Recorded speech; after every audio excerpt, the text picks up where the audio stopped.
I want you to look at something right now. Think of some major goal you want, or maybe it's one you're already working on and you have experienced a lot of setbacks, a lot of defeats. You've experienced a lot of disappointment. Maybe you've already given up. And maybe you just need a little fire, a little encouragement to get back in the game again. Here's what I want you to look at. There are winners, there are losers, and there are people who have not discovered how to win. And all they need is some coaching. All they need is some help and assistance, just a little support. All they need is some insight or different strategy, a plan of action to make some adjustments that will open up the key to a whole new future for them, that will give them access to the unlimited power that they have within themselves. That's all that they need. So what I want you to do is think about something you want for you, that's real for you, that's important for you, that will give your life some special meaning and power. And I don't even want you to say, I can do that. I don't want you to assume that. See, 5 years ago, when I started out in this area, I would not have been able to make the mental leap that I would be up to where I am right now. I don't want you to begin to just psych yourself out. No. I want you to be able to say something to yourself that will enable you to maintain a level of integrity with yourself. That when you say this, even when you face tremendous setbacks, it will be a benchmark to keep you in the game, to keep you moving forward and experimenting and readjusting your strategy and your plan of action, continuously looking for ways to win. So what is that something? When you got an idea you want to move on, you might not have the money, you might not have the education, you might not have the support or the resources you need. What is that something that can keep us going, that will enable us to act on our dream? What's one of those keys that will begin to help us to discover the secrets to our dream? Here's what I want you to repeat after me, please, with power and conviction. Say, it's possible. That's all I want you to do when you look at your dream. Just say to yourself every day, it's possible. Just say that every day to yourself, it's possible. Because what does that do? See, it begins to change your belief system. See, the way in which we operate, ladies and gentlemen, it's a manifestation of what we believe, what's possible for us. Whatever you've done up to this point, all that it really is a duplication, it's a reproduction of what you believe subconsciously that you deserve and what's possible for your life. Most people operate out of their personal history, out of their memory, things they've done, things they've experienced, things they've seen, things that they have observed. What I'm suggesting that you operate out of a larger vision of yourself. I want you to see yourself doing what you want to do, experiencing what you want to experience, having what you want to have, doing what it is that gives your life some meaning and value. Operate out of your imagination, not your memory. Because whenever you look at where you want to go, I'm wanting to warn you, you will have some conversation back here after you go through the data that you've experienced in life saying you can't do it. And so what you want to begin to do is ignore that inner conversation. Well, most people, ladies and gentlemen, when something happens to them, what they do is they begin to believe that that's the way it is. That's the way it's always been. And they can't see the possibility of it being any different. Example, before April 1954, the common belief, the universal belief, because it had been tried again and again and again and people had failed, the belief was that man was not physically capable of breaking the 4-minute barrier, that he could not run a mile in less than 4 minutes. That was the belief on the planet. It had never been done. But here's what happened, ladies and gentlemen. Roger Bannister came along and he broke the 4-minute barrier. Now here's what's significant about that. Since that time, up to this day, over 20,000 people have done it, including high school kids. What changed? 20,000 people, what changed? Here's what happened when they got on the track. They knew it had been done. And because they knew it had been done, there was a new belief about this barrier. about this goal that was unreachable. And those 20,000 people got in the race believing, knowing in their heart that someone had done it, that it's possible, that they could do it. And I'm saying that if you know anybody that had some goal, some dream, something they wanted to do, and they did it, then I'm saying that you know in your heart that if someone has done it, then you can do it. It's possible. And that if someone can make their dream become a reality, that it's possible that you can make your dream become reality. And so as you begin to look at where you want to go, beginning to embrace that, it's possible. I'm blessed and highly favored. I've got a lot going for me. I got some good stuff in me. And it's possible that I can bring my greatness out here in the universe, that I can do what I want to do. It's possible I can write my own book. I can have my own business. I can take the trip and travel around the world. It's possible. I can bounce back from adversity and reinvent my life. It's possible. Regardless of where I am, the things can get better for me. It's possible. I'm thinking about two men right here in Chicago who are fairly successful, similar background, educated. They worked for a corporation for many years, and they were among many people that were laid off. Two guys who were very good friends.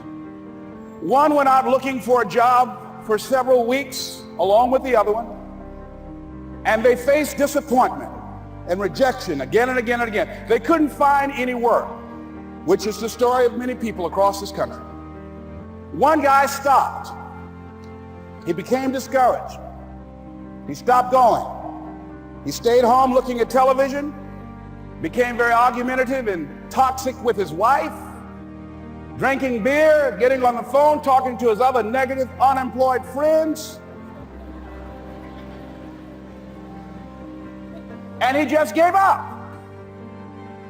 The other guy kept looking for a job everywhere he could go. Every time he could get an opportunity, kept asking people, networking, checking the newspapers every day. Kept going everywhere he could, trying to find a job. You have too much education. You're overqualified. You won't be here long enough. He kept going. He kept going. He went to a place and said, look here, I tell you what, if you can't hire me, and I know you can use my talents, abilities, and skills, I don't want to sit home and do nothing. Just let me do some volunteer work. You don't have to give me anything, all right? I just want to work. I want to be busy. Guy said, okay, it's on you now, but don't expect me to give you anything. It's okay.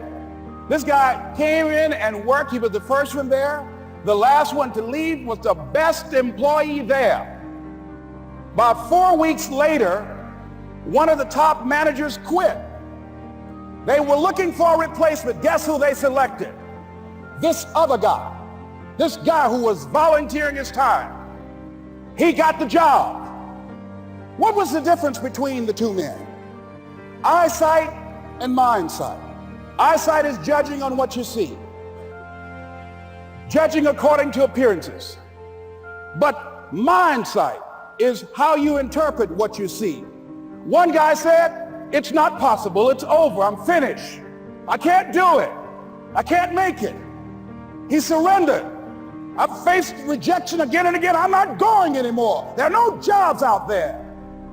But this other guy, he felt that in spite of the no's and rejections, in spite of how bad the economy is, in spite of what the newspapers are saying, that it's possible that somebody somewhere will give me a job. He just kept going, thinking it was possible. And guess what, ladies and gentlemen? That's what we have to do with our dreams. Because things happen to you in life that you can never, ever anticipate. And many times when those things happen, you want to give up. I remember when I was in broadcasting, when I was a disc jockey, I became very controversial, not only being a disc jockey, but I felt that radio was something that you not only entertain people with, but you also empower them, you educate them. And I got fired. I didn't just leave, they fired me. That was a shock. I said, wait a minute. They took my microphone. I thought that was who I was. No, ladies and gentlemen, it wasn't. I had to do something else. And I didn't know what else I could do. See, here's what I'm looking at. what are the uses for your life right now that you haven't even reached for yet? See, I believe that when you don't have enough encouragement to act on your dreams or ideas, or you're not enlightened enough, that life will act on you. See, life, it moved on me and said, Les Brown, you have outgrown this. It's time for you to do something else. Well, I wasn't enlightened enough. I organized some disc jockeys and got my job back. So they had to fire me again. I got fired twice. Here's what I did. I had to think of something else. And so a guy suggested to me, he said, Les, why don't you run for office? I said, man, I've never run for office. I've never known anything about how to operate in the political arena. I've heard encourage people to register to vote and get out to vote, but I don't know anything about politics. He said, neither do the people who run for office all the time.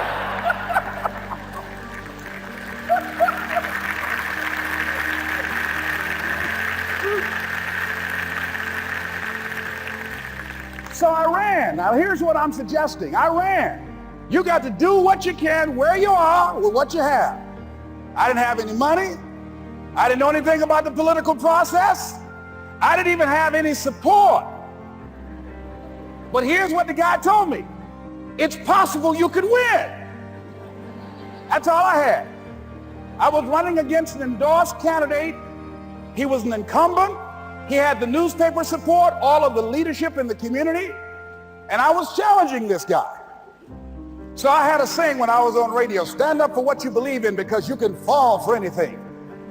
And I would go door to door. I have my kids on one side of the street. I would be on the other, and I'd knock on doors. Hello, my name is Les Brown. Tell everybody I'm still standing. They get on the phone. Child, Les Brown was to my house today. You know the boy on the radio with the big mouth? Yeah, they fired him, honey. Say he's still standing. See, I'm saying just keep moving. Don't start feeling sorry for yourself. Don't spend time blaming and talking about what happened to you. See, whatever you talk about, that's what you multiply and expand in your life experience. So don't talk about stuff unless you want it to keep on happening to you, all right? So I got in that kind of action.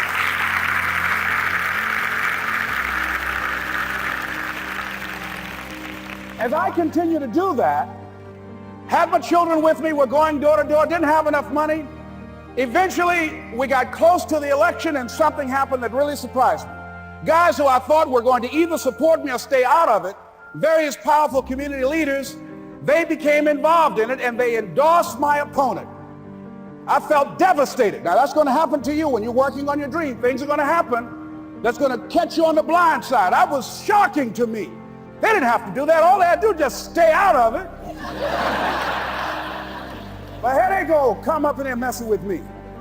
Now that's going to happen. There's some people who believe it's their personal business to stop you from living your dream, all right?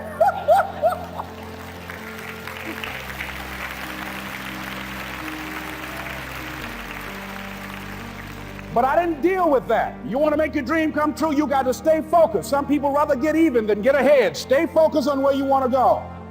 I just kept on doing what I was supposed to do. And so I was driving to the radio station. My opponent had over $20,000. I had less than $800. As I was in the radio station, the guy said, "You're going to make a commercial?" I said, "Yes." He said, "It better be a good one because that money can't go pretty far here." And I sat there in the middle control room and I was thinking. And here's what happens when you get still. Stuff will start coming. Something said, call your mama. You used to talk about your mother on the air all the time. Ask her to say a few words for you. That'll be a different kind of political spot. So I called my mama. And I had a gospel record playing in the background.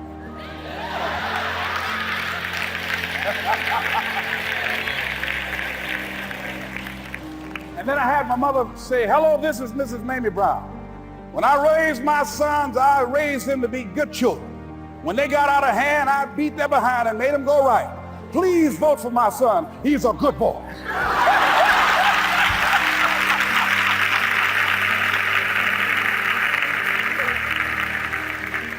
Usually in the state representative race, maybe 3,000 or 4,000 people will come out to vote in a primary. In that primary race, over 27,000 people came out and voted and said, "I'm voting for Les Brown because his mama said he's a good boy." I won, ladies and gentlemen. I won.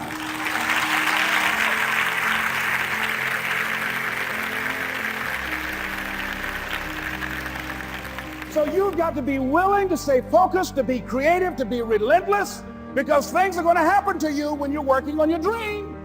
When you get on track. I remember when I first got involved in speaking, one of the main things that speakers like to do is speak to a certain association that they have over 10,000 of their sales reps that come to this convention. And I was relentless. I kept saying, it's possible. It's possible. See, what I wanted to let you know and set you up for, because you said it's possible, don't mean that you're not going to have any problems. That Murphy's Law ain't going to come and slap you side the head. Oh, Murphy going to come visit you. He's waiting for some of y'all out in the parking lot. Oh, you say it's possible. Okay, it's possible. Good. Get up. Well, I was working. I kept saying it's possible. They got other speakers on this program. I can be on that program too. I kept selling myself. I got all fired up. And I was calling them every day.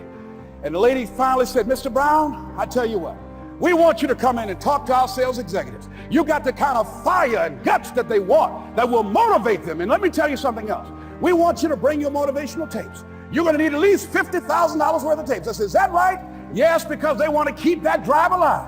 I said, all right. I called the guy to duplicate my tapes. I said, Don, how you doing? This is Les. Let me tell you, I got a major speaking engagement. I said, man, it's a speaker's dream. I need over $50,000 worth of product. He said, Les, you don't have that kind of credit. I said, I know, but Don, I can sell that. Just right after speaking engagement, I'll give you your money in 4 days. He said, are you sure, Les? I said, yes, man, I got a major speaking engagement, and they told me to do it. He said, man, that's a big offer. Let me talk with the lady with you. I said, hold on just a minute, man. Call the lady back. Hello, Evelyn, how you doing? This is Les Brown. I got Don on the phone. What did you say? Do I have the speaking engagement? Yes, you do. And what else you suggest? Les, our people, they buy a lot of tapes. Your tapes are very popular among them. I'm saying bring at least $50,000 worth of tapes, Les. You'll sell everything you got and more. I said, did you hear that, Don? He said, yes. I said, now, if anybody else has to make a decision, are you the final person? She said, I'm the final person. I will send you the contract. I want you. I said, did you hear that, Don? He said, yes. I said, oh, ye of little faith. I said, duplicate the tapes, man. Hung the phone up. Well, he duplicated the tapes. 1 week came by. I'm checking the mail every day.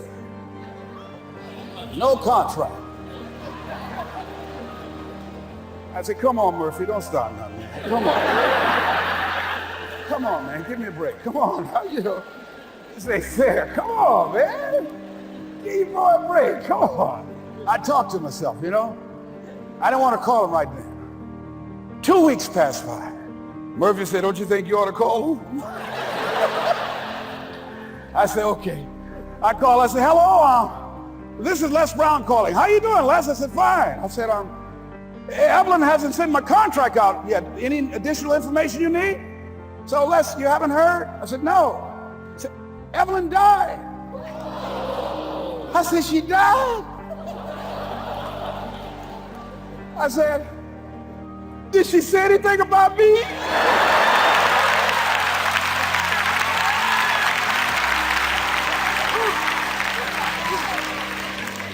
When I got home, I was so wiped out.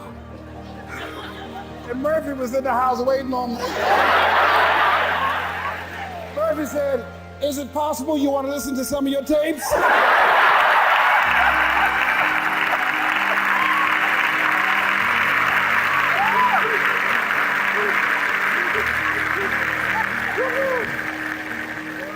Well, ladies and gentlemen, here's what I had to do. I had to begin to focus on what was the solution.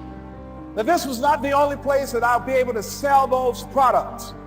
And as I began to challenge myself and got some help and support and some other input, I eventually did. It took longer, but it was challenging. But I did it. Repeat after me, please. No matter how bad it is, or how bad it gets, I'm going to make it. I'm going to make it. Shake somebody's hand on your right and left and say, you got that right.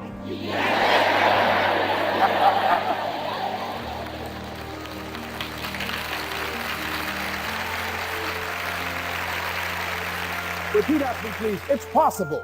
I can have my dream. I can get what I want. I must be creative and never give up. How these people can develop their story, or let them know, because I know that there's a lot of people here, and we have probably 50 different countries around the world that watch this, and a lot of them aren't aware of you yet. Yes. But they need to be, right? They need to know about your products and services and coaching and all that stuff, and we'll talk about that. Your story, what was the defining moment, that turning point for you that set your life on a different course? Well, what set my life on a different course was when my mother became ill. Because I was a state legislator in Columbus, Ohio. I'm adopted. I was born in a poor section of Miami, Florida called Liberty City, an abandoned building on a floor with a twin brother. I'm telling you my story.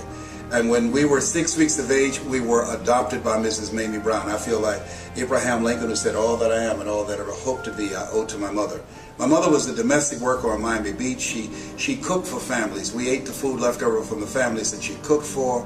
We wore the hand-me-down clothes of the children that Mama kept. And so as a child and goal, a turning point in my life was seeing my mother work so hard. I said, Eric, when I become a man, I want to take care of my mother. I want to ask you, is there someone that you want to take care of? Is there someone that you'd like to do something special for? I want you to think about that person right now. Now, what I've done by doing that, I have segued from my story. I have now brought them into the story, and I asked them, is there someone you want to do something special for? They're saying yes. Now that is called an imaginative leap. They leap from my story into their own story and say, yes, I know somebody. I like to do something for my coach or for my minister or for my mother or for my father or an aunt that raised me, okay? So now they're in the story. Now I will tell them how I went about doing that. So they have an interest. Who are you? What do you have? I have a story on how I bought my mother a home. And why should I care? The reason you should care is that I've been very successful at doing something that you can do too, and I'm going to show you how to do it. So now you create a committed listening in the telling of the story. Or I can say, recently I went to a seminar, a young lady by the name of Pauline Ahi. She came to the seminar. Pauline flew from Hawaii to Los Angeles. I was very inspired as I watched her. And the reason I was inspired, here we were in a room of entrepreneurs, and the person standing in front of the room, Dr. Julie Van Putten, as she was speaking and talking about discovering your power voice, ever so often Pauline would lean forward and she'd pick up a pen with her mouth and she would write with her mouth. Pauline came from Hawaii. Pauline has no arms. Pauline has no legs. She writes with her mouth. Here's a person who decided to become an entrepreneur, who decided to build a business in multi-level marketing. And with no arms and no legs, she's building an organization. And one of the things that really got me, when Dr. Julie Van Putten interviewed Pauline, she asked her, tell me one major obstacle you had in your life. Tell me something that you can think of. And Pauline looked, and she thought, and she said, I can't think of anything. And that grabbed me, because I could have given her a whole lot of things, a list of obstacles. And that showed me that Elsie Robinson was right when he said things may happen around you and things may happen to you, but the only things that really count are the things that happen in you. Even though she was born with no arms and no legs, what has happened in her that she sees herself as an empowered person.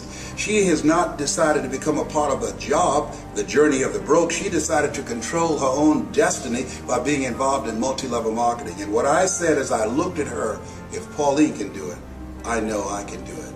And I know you can do it. Okay. So there's a How many more you got? Keep going. Yeah. So those examples, I mean, Mike Jones out of Philadelphia. I met him. Mike was earning $500 a month on Social Security. He now earns over $35,000 a month, and he does a seminar called How to Earn Over $200,000 a Year with Your Eyes Closed. He's been blind since he was 10. Okay, so all of these examples of what we see, other people's lives, we can use that as a platform. So whether it's your story or somebody else's story, that's the example that you're giving. Yes, and people say I don't have success yet. Yes. They're just getting started. I haven't had success. I've been involved for 6 months. I haven't had success, but I can tell this other story and I can say that's why I'm doing this. Yeah. Dexter Yeager, who was a beer truck driver, and now 50% of Amway volume comes through his organization. Dexter was just an everyday guy who decided that he wanted to live a different life for himself and for his family. And so when we look at people who are the great performers in multi-level marketing, here's what I know that they have in common too. Not only are they great storytellers, but there was a deciding moment, and that moment when they said virtually, I've had it. I've had it. That's when people change. I used to live next door to a lady named Miss Lillian, and Mr. Marvin, every Friday night he would get drunk and beat her. And I saw her years later and said, how's Mr. Marvin doing? She said, I left him. I said, why? She said, I'd had it. I'd had it with Marvin beating on me. That's when people leave jobs and they say, well, where are you going? Away from here. I've had it. You know, I was working on a job where they paid me just enough to keep me from quitting it. I worked just hard enough to keep from getting fired. So finally, I said, you know what? I've had it. Going where I'm celebrated rather than tolerated. I've had it living and playing small. Yeah. And so those kinds of examples and that kind of passion. People are not just looking for information. They're looking for personality and passion. They can get information on the internet. There are no secrets out here. You can just Google everything and find out what day the earth was made and the rock that broke Goliath's jaw. We can find everything right now. But personality and passion, that's what people want. That's what they buy into. Do you believe this? The difference between being in this business and this business being in you. That's what they feel. And the people that grow the large organizations, you can tell being in their presence that as much as they have chosen this, they were chosen for this kind of work. You've got to have a passion for people. You've got to believe in the product. You've got to believe in the industry. You've got to believe that you have it within yourself to become an entrepreneur, that it's possible that you can live your dream. That's why people say yes, that it's necessary, and that you are the driving force to make it happen, that it's you, that nobody can do it for you, nobody's going to care more about your dream than you, and that it's hard, that easy is not an option.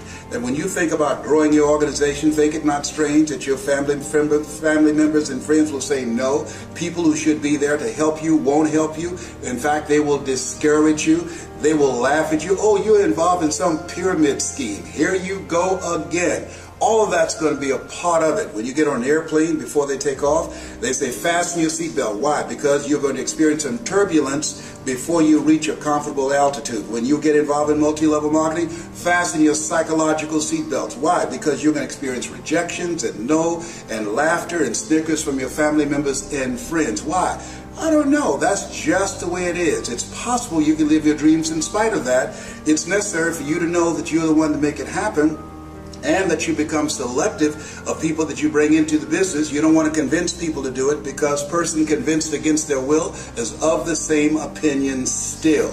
You want people who want more, not people who need more. And that it's you. You've got to be the driving force, and it's hard, and it's worth it. Decide now. Write down 5 reasons on why you won't give up. 5 reasons when you're facing the rejections and the no's, when people don't show up at the parties, when people don't keep their word. 5 reasons why you will stick in the game. I have a saying, when life knocks you down, try to land on your back, because if you can look up, you can get up. Your reasons will help you get back up again. Nietzsche said, if you know the why for living, you can endure almost anyhow. So it's possible you can build an incredible organization, make a great living for yourself. And it's necessary. If you're casual about your dream, as Bill Bailey said, you will end up a casualty. And it's you, and it's hard, and it's worth it. And once you create that momentum, it's done. Stick a fork in it. It's done. So it's possible. Yes. The second one? Yes, and the reason it's possible, what's possible for one is possible for all. If anybody built an incredible organization, went across the stage and got a check because of their work and their effort, then it's possible that everybody seated there as witnesses can do it. Right. And that it's necessary. It's necessary is number 2. Yeah, you got to have a game plan. You got to be willing to stick it out. You got to be willing to persist. Og Mandino said you got to be willing to say, I will persist until I succeed. And and the greatest salesman in the world. And you got to say to yourself your mantra, no matter how bad it is or how bad it gets, I'm going to make it. Because in the beginning, things look real good. Right. And then you have a dry spell. And then you start questioning yourself. And that's what over 85% of people do. And it's you. You got to take personal responsibility.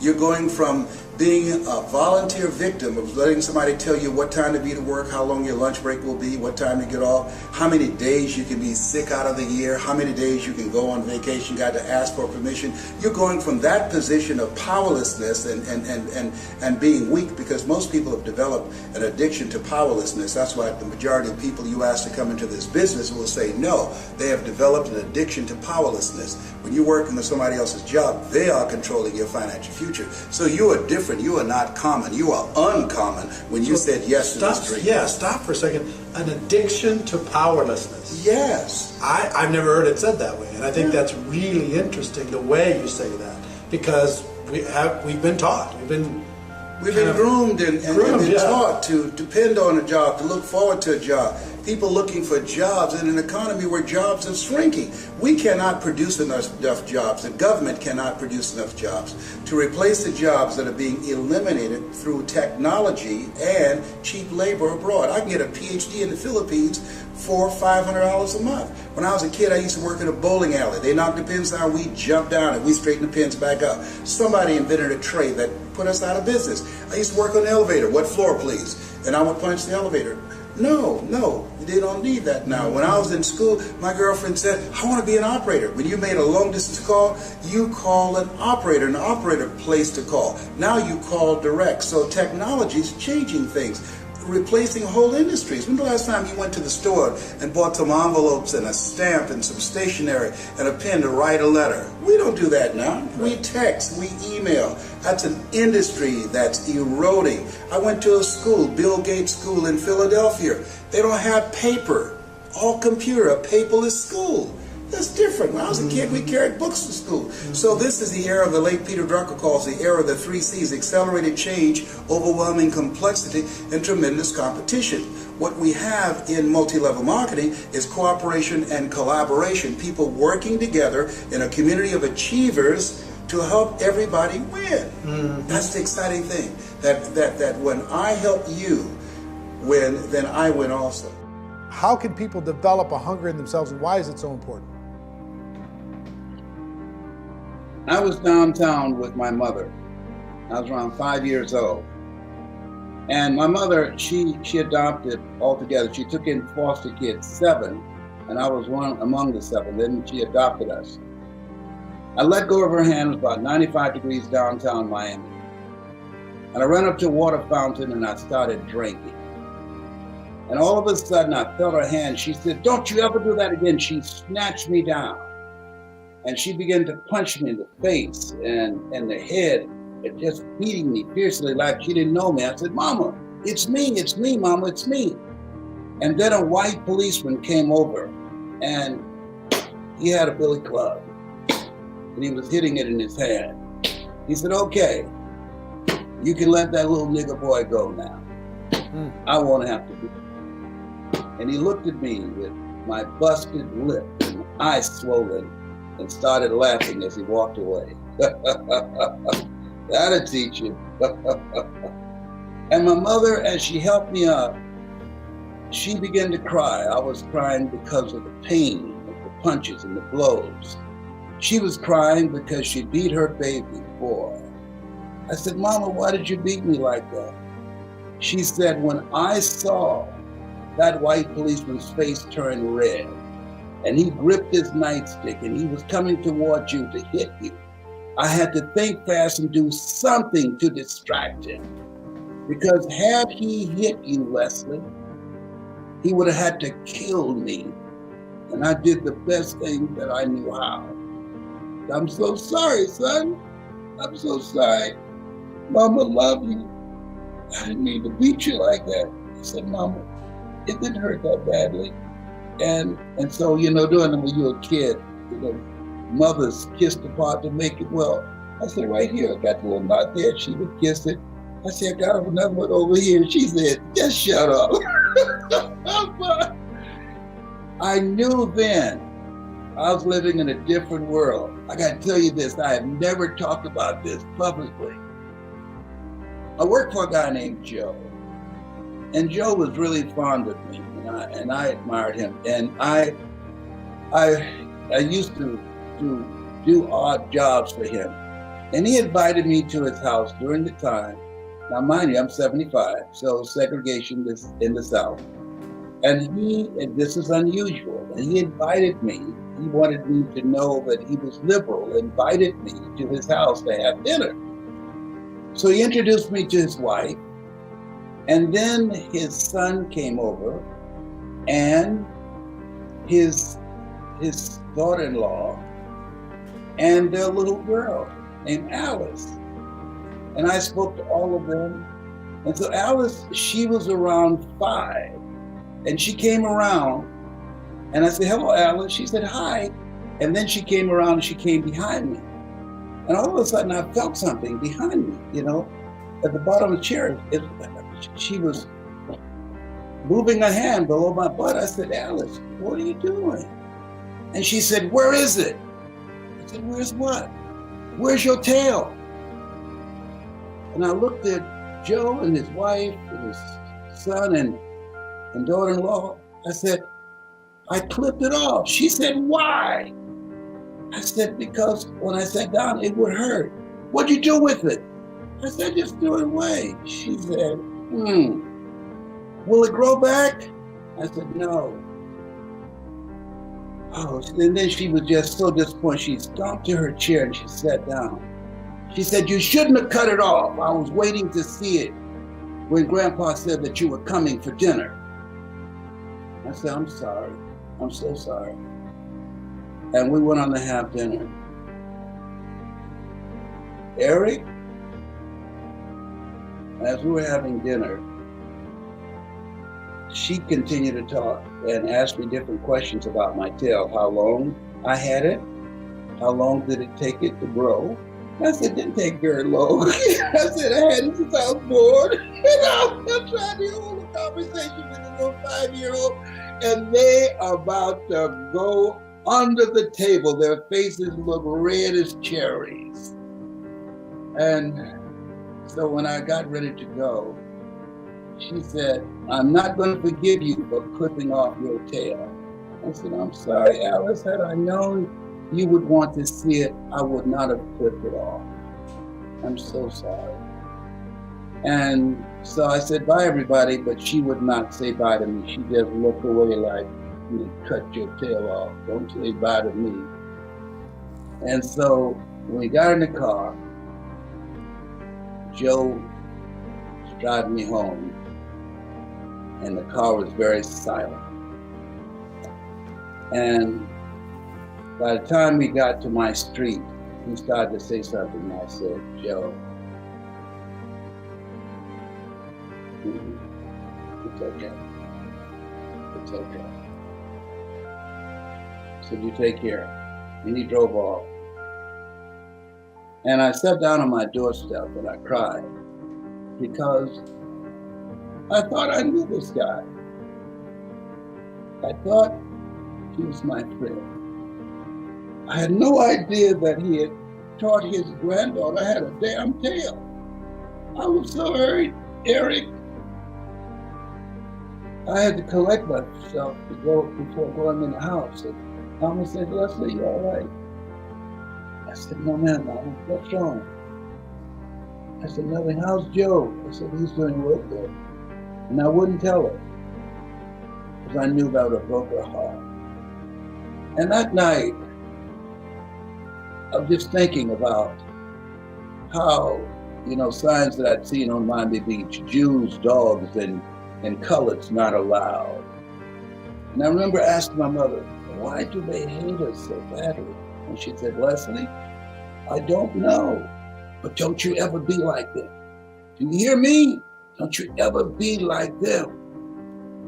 God is love. Scripture says God is love, and he who dwelleth in love dwelleth in God, and God in him. And I made a commitment.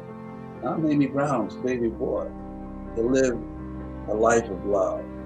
That how you feel about me, Eric, is none of my spiritual business.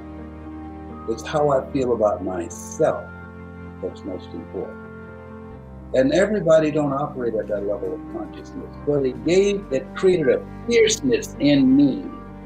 I knew there were two worlds, And it's a hunger to take care of my mother, the hunger to provide for her, the hunger to buy her a home.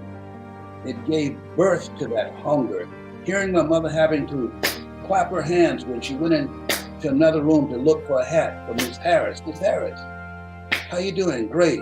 Mamie, do you see it? No, I don't. Mama, what is it, Leslie? Why are you clapping your hands? Don't you worry about it. You just do what you're supposed to do. Miss Harris said, clean the spots off the floor. She came out, I don't see it, Miss Harris. Go in the other room, Mamie. She went in the other room. Mama started clapping her hands again. Mama, why are you clapping your hands? Didn't I tell you, boy, to do what you're supposed to do? Miss Harris came over to me. I can tell you why she's clapping her hands. Because when I have colored people looking for something and I can't see them, I make them clap their hands to make sure they're not stealing. I dropped the washcloth, and during this time, you weren't allowed to look white people in the eyes. I looked her in the eyes and I said, my mother is not a thief. She would not steal from you or anybody. She's not a thief. Then I got back down and I started scrubbing that floor and slinging water everywhere, tears coming out of my eyes. On the way back to Overtown in Liberty City on the bus, I wasn't talking. She said, Leslie, yes ma'am, what's wrong with you? I said, I'm mad. She said, why? I want to be a man. Why? You'll be a man soon enough. I said, no, I want to be a man now. She said, why? I said, if I was a man, you would never cook for anybody but us. If I was a man, we would not have to eat food left over from the families that you cook for. If I was a man, we would not have to wear hand-me-down clothes that somebody else has worn for a year. And if I was a man, nobody will make you clap your hands because they think that you're stealing. She said, Miss Harris told you that, didn't she? I said, yes, ma'am. And I just turned and looked out the window. And she said, Leslie, it's going to be all right, son. That gave birth, Eric, a hunger in me. That nobody would ever make my mother clap her hands again because they think that she's stealing. That my mother, one day, because of my becoming actively engaged in the fight that people are doing right now, that kids would not get the hell beat out of them because they drank from a water fountain that said for whites only. That's why I used radio to bring about social justice, and it caused me to be the person that I am. It created a hunger to create a better world. It created a hunger to live a life that will outlive me. That's why I train speakers to become messengers of hope, because when there's hope in the future, that gives you power in the present, and get people to live out of their imagination rather than their education and their indoctrination, and help them to have an expanded vision of who we are and how we can show up in life. So you asked the question, be careful what you ask for, because you just I'm might glad. get. I mean, because here's the thing. Here's the thing. I've known you for, what, 25 years? Something At like least. that? Yeah, Over I've known you a 30 long years. time. And some of these stories I've never heard. And my stories and my history is right. Notice I said help people live out of their imagination and not out of history. My history has never interfered with our relationship. Right. I was in Poland earlier last year, and I had a chance to meet a young man who'd never seen me in person, but he heard my voice. He was going through some tough times. He'd lost his mother, and he decided to bring me to Poland. He heard my voice, and it changed his life at a time that he was struggling, dealing with the passing of his mother. And he just lost connection with himself. And I just thought about what an honor it was to be able to reach him.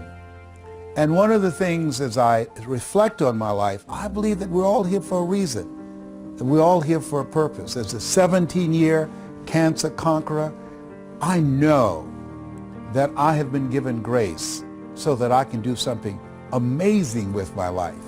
I want to thank you for your support, for your prayers. And you have a voice. You have a story. And I say that it's on you to do something with your voice. It's on you to take responsibility, to use your story, to change people's lives. And there are people around the world who are waiting to hear you. I'm reminded of something Dr. Howard Thurman, who was a mentor to Dr. Martin Luther King Jr. and Albert Schweitzer and Mahatma Gandhi. He said, there's something in each and every one of you that waits and listens to the voice of the genuine in yourself. It will be perhaps the only guide and voice you will ever have. And if you cannot hear it, all of your life, your days will be spent on the ends of strings that somebody else pulls.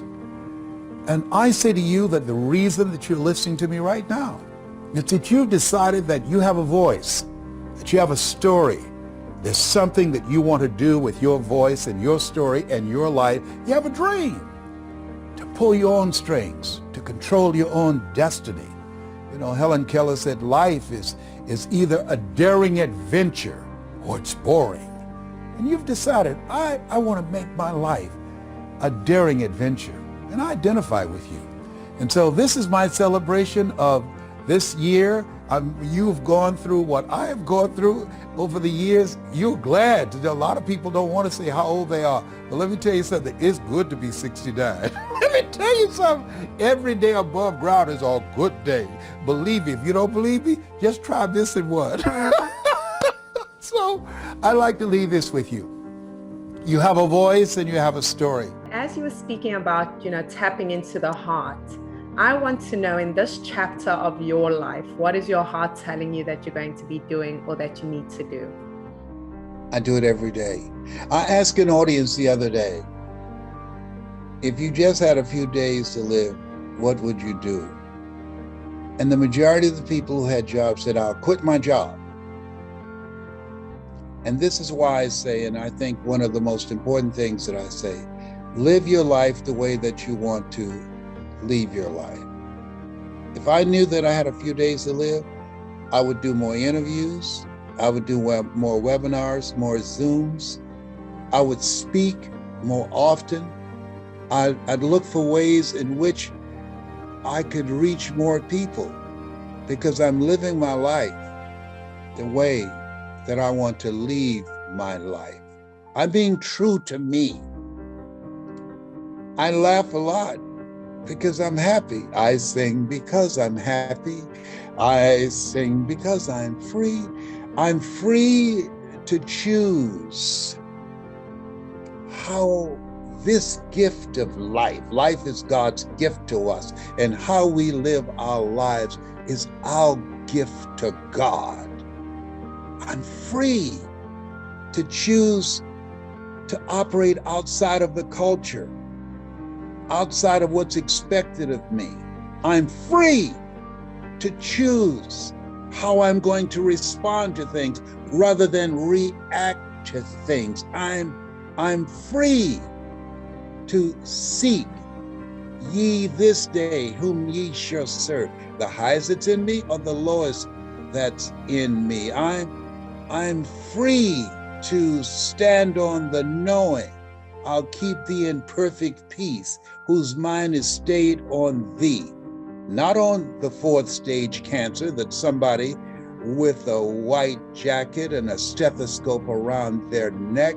I'm free to focus on the reality that doctors determine the diagnosis, but God determines the prognosis. And when I left Cancer Centers of America, I know that this battle, this fight that I'm in, life is a fight for territory. And once you start fighting for what you want, peace of mind, good health, living a life of contribution, once you start fighting for that, what you don't want, anxiety, fear, hopelessness will take over. We always have a choice. That's not taken away from us. We have to give it away, regardless of our situation. That's why Paul said, count it all joy. all of it. All things work together for good for those who love God. Doesn't mean that all of it will feel good. Every day is not a good day, but there's some good, Candace, in every day. And I look for it. And if it's not there, I create it, because I'm made in the likeness and image of God. And I'm a co-creator with God. I believe what Abraham Lincoln said, that the future belonged to those who created. Oh, you bring the best out of me. Come on, bring it. I'm coming for you.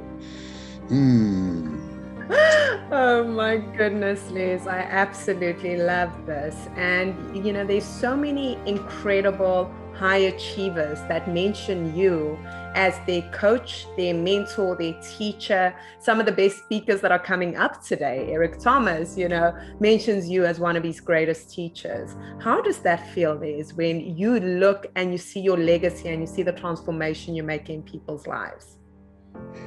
It's humbling. I don't take for granted for that. It's humbling because somebody, Mr. Leroy Washington, Mike Williams, who wrote the book, The Road to Your Best Stuff. Mr. Washington was a speech and drama instructor who said to Mr. Brown, develop your communication skills, because once you open your mouth, you tell the world who you are. He's spoken to my life and said, someone's opinion of you does not have to become your reality. I was labeled educable, mental retarded, and he disrupted the story that I believed about myself, that I bought into from life. He disrupted that. And because of that impact he had on my life, I have been inspired to do for others what he did for me. And Mike Williams, who said, Brownie, you're more than a disc jockey. At that time, I was LB, Triple P, Les Brown, your platter playing Papa. There are none before me, there will be none after me. Therefore, that makes me the one and only. Young and single and love to mingle, certified, bona fide, indubitably qualified to bring you satisfaction and a whole lot of action. Bam! He's gone. I had to kill him off. I was pre-saved. And this Les Brown, he saw this Les Brown before I saw him. And that's the value of having a coach, because as a result of that relationship, I became a community activist. Because of that relationship, I became a state legislator, elected 3 terms. Because of that relationship that still exists to this day after 52 years.